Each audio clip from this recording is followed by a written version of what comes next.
We have breaking news as the New York Yankees just made a very good sneaky trade that will absolutely help them as they get exactly what they needed, while this also does raise some questions and some implications on the Yankees this season and how their lineup will look for the second half of the year, and we are going to break it all down.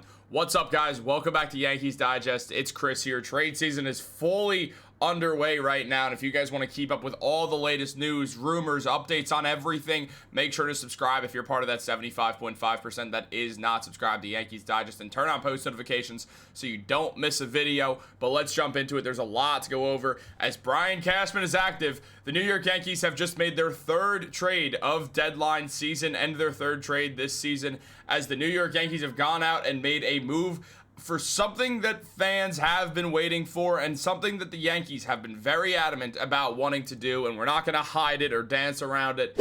As revealed by Jack Curry and Jeff Passan, as much as the Yankees were targeting pitching, the New York Yankees have acquired right-handed hitter outfielder Austin Slater from the Chicago White Sox. The return has not yet been revealed, but it's not going to be anything crazy. It's likely going to be basically nothing, just so the White Sox could get Austin Slater off their books. Now, it's not like Slater's on a big contract at all or anything, but the Yankees held interest in Slater. That was revealed yesterday, and now the deal is done. Austin Slater joins the New York Yankees, leaving the White Sox behind, and fits into this Yankees team perfectly. Everything that he does well is what the Yankees really need to go out there and get, so this team could continue to just play the right style of baseball. And also, as we saw, the New York Yankees' first trade deadline acquisition was landing Ryan McMahon. Now, McMahon did fit what the Yankees needed. They needed a third baseman who was an excellent fielder, and McMahon did that. However, the Yankees wanted a right-handed hitting third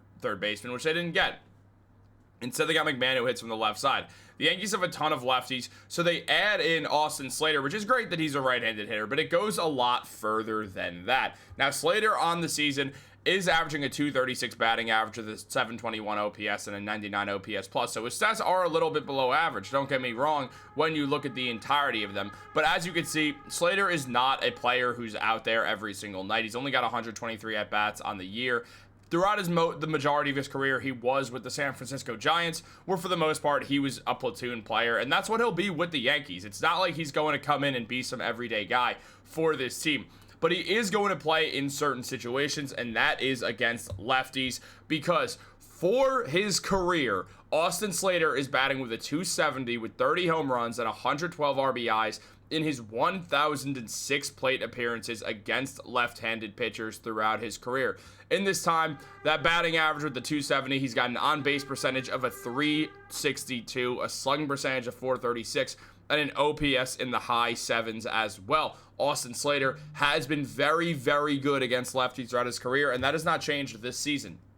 He's got a 261 batting average with 5 home runs and 8 RBIs in his 77 plate appearances against left-handed pitchers. So you see the majority of his plate appearances this season with the White Sox were against lefties. And the reason is because it's known. This is what he does. He is excellent at hitting off a left-handed pitcher. He has an OPS of 859 this season against lefties with a slugging percentage of 532 and an on-base percentage of 338 as well with that 261 average. So he is very, very, very good at hitting against guys who are on that left side, and the Yankees needed that. That was something going in to this deadline that we knew Brian Cashman was targeting. We knew there was going to be starting pitchers targeted, which the Yankees are still working on. We know that they're still working on the bullpen diligently right now, and on top of that, we know that the New York Yankees wanted that left-handed hitter, or that right-handed hitter that mashes on lefties. Those were the three things the Yankees were looking for. They also bring in another outfielder in Slater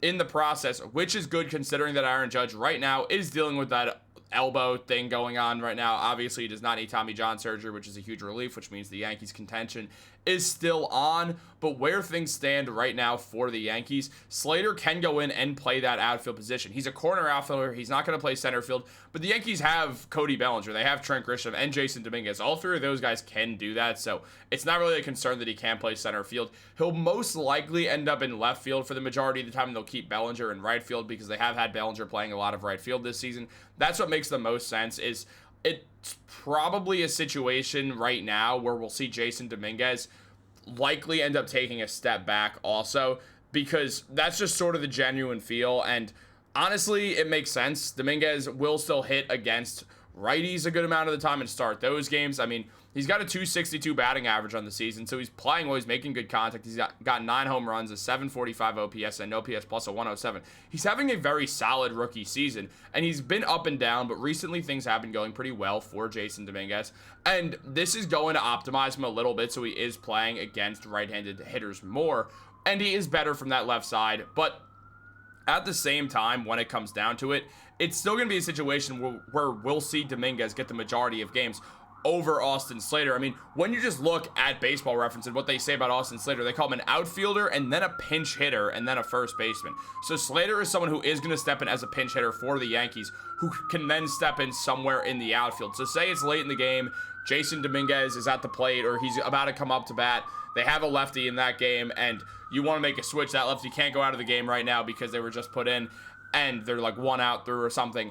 Then what do? You put in Austin Slater, and he solves that problem. So Dominguez goes out of the game, and because of Cashman's move, you get to be able to put Slater in there, have Austin Slater bat against that left-handed pitcher where he absolutely rakes. And in the other situation, say Slater's starting a game because there was a lefty, and then a right-handed pitcher comes in, Jasson Dominguez comes in.